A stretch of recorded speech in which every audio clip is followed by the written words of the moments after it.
Hello friends, எல்லாரும் எப்படி இருக்கீங்க? சந்தோஷமா இருக்கீங்களா? இன்னைக்கு நாம பரிசுத்த ஆவியானவரை குறித்து ஒரு சில விஷயங்களை தெரிஞ்சுக்கலாமா? அதாவது நான் இப்போ சொல்ல போற விஷயங்கள் பேசிக்கான விஷயம். ஓகே, இதுதான் ஆரம்பம்.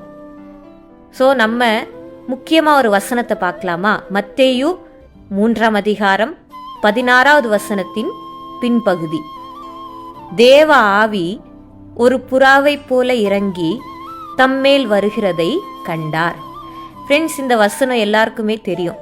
இயேசு கிறிஸ்து ஞானஸ்நானம் பெற்ற பின் பரிசுத்த ஆவி அவர் மேல் ஒரு புறாவை போல் இறங்கி வருகிறதை கண்டார் அப்படின்னு நம்ம பார்க்குறோம். ஆனால் இங்கே முக்கியமான ஒரு வார்த்தையை நம்ம பார்க்க போகிறோம். ஒரு புறாவை போல் இறங்கி. பரிசுத்த ஆவியானவரை குறித்து இங்கே ஒரு புறாவை போல் இறங்கி அப்படின்னு சொல்லப்பட்டிருக்கு. அப்படின்னா இப்போ ரொம்ப ஃபேமஸான அதாவது பிதா, குமாரன், பரிசுத்த ஆவி, திரியேக தேவனுடைய ஒரு படம் இருக்குது. அதை பார்த்தாலே கண்டுபிடிச்சிடலாம். எப்படி? ஒரு வயசான ஒருத்தர் அதில் இருப்பார். பக்கத்தில் பார்த்தீங்கன்னா குமாரனாகி இயேசு கிறிஸ்து இருப்பார். நடுவில் பார்த்தீங்கன்னா ஒரு புறா இருக்கும். அந்த புறா தான் பரிசுத்த ஆவி அப்படின்னு சொல்லி அந்த படத்தில் காட்டும். ஆனால் ஃப்ரெண்ட்ஸ், இந்த படத்தை வச்சு நீங்கள் நம்ம ஏசப்பாவை, நம்ம ஆண்டவரை தப்பான இமேஜினேஷனுக்கு நீங்கள் கொண்டு வந்துடாதீங்க. ஏன்னா இது உண்மை கிடையாது. வசனத்தின் அடிப்படையில் பார்த்தோம் அப்படின்னா, தேவ ஆவியானவர் புறாவை போல் இறங்கி அப்படின்னா என்ன அர்த்தம்? தேவ ஆவியானவர் புறாவை போல மென்மையாக இறங்கி, அவர் புறா வடிவத்தில் வரல, அவர் புறாவை போல் இறங்கி இயேசு கிறிஸ்துவை அபிஷேகம் பண்ணினார் அப்படின்னு சொல்லப்பட்டிருக்கு.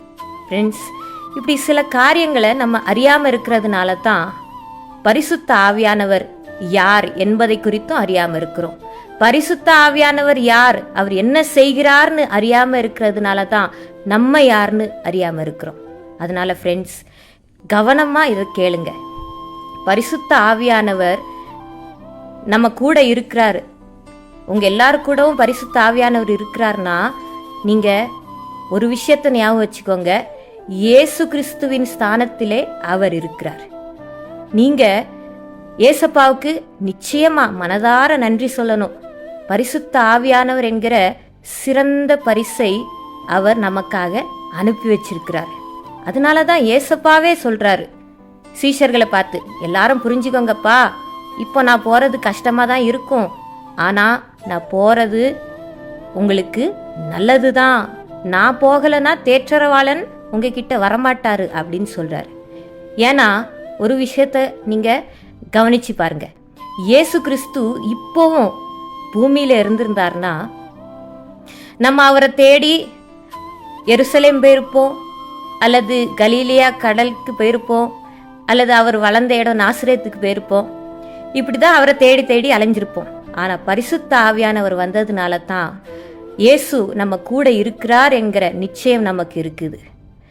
பரிசுத்த ஆவியானவர் நம்மளை தேற்றுகிறவராக மாத்திரமல்ல, அவர் நம்மை அபிஷேகம் பண்ணுகிறவராகவும் வந்திருக்கிறார். பரிசுத்த ஆவியானவர் உங்க கூட மாத்திரம் இல்ல, உங்களுக்குள்ளே அவர் அதிசயமான காரியங்களை, அதிசயமான மாற்றங்களை செய்ய அவர் விரும்புகிறார். அதுக்காக தான் அவர் அனுப்பப்பட்டிருக்கிறார். ஸோ ஃப்ரெண்ட்ஸ், பரிசுத்த ஆவியானவர் உங்களுக்குள்ள வந்துட்டார்னா கிரைஸ்ட் அன்லிமிட்டெட் உங்களுக்குள்ள வந்துட்டார்னு அர்த்தம். பரிசுத்த ஆவியானவரால நீங்க அசாத்தியமான காரியங்கள் எல்லாம் செய்வீங்க. அவரால சகல சத்தியத்திற்குள்ளும் வழி நடத்தப்படுவீங்க. அதனால ஏசப்பாவுக்கு மனதார எப்பவுமே அவருக்கு நன்றி சொல்லுங்க. பரிசுத்த ஆவியானவர் மணவாளனாகிய இயேசு கிறிஸ்துவுக்கும் மணவாட்டியாகிய சபை, அதாவது நமக்கும் ஒரு இணைப்பு. அவர் நம்மை சேர்த்து கொண்டு அவர் மணவாளனாகிய கிறிஸ்து உடனே மணவாட்டியாகிய சபையை சேர்க்கும்படியாக பரிசுத்த ஆவியானவர் நமக்கு இடையிலே இருந்து பிரயாசப்படுறார். அவர் நமக்காக காரியம் செய்கிறாரு. அதனால அவருக்காக நன்றி சொல்லுங்க.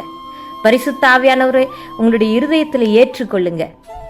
அவர் உங்களுக்குள்ளிருந்து அதிசயமான காரியங்களை செய்து உங்களை மறுரூபப்படுத்தி உங்களுடைய துர்க்குணங்கள், எல்லா விதமான ஜென்ம சுபாவங்கள், கோபம், எரிச்சல், பொறாமை எல்லாவற்றையும் நீக்கி, முக்கியமா கசப்பை நீக்கி அவர் உங்களுக்குள்ள இயேசுவின் சுபாவங்களால உங்களை அலங்கரிப்பார். ஸோ ஃப்ரெண்ட்ஸ், எல்லாரும் சந்தோஷமா இருங்க. பரிசுத்த ஆவியானவர் உங்களுக்காக கொடுக்கப்பட்டதற்காக இயேசுவுக்கு நன்றி சொல்லுங்க.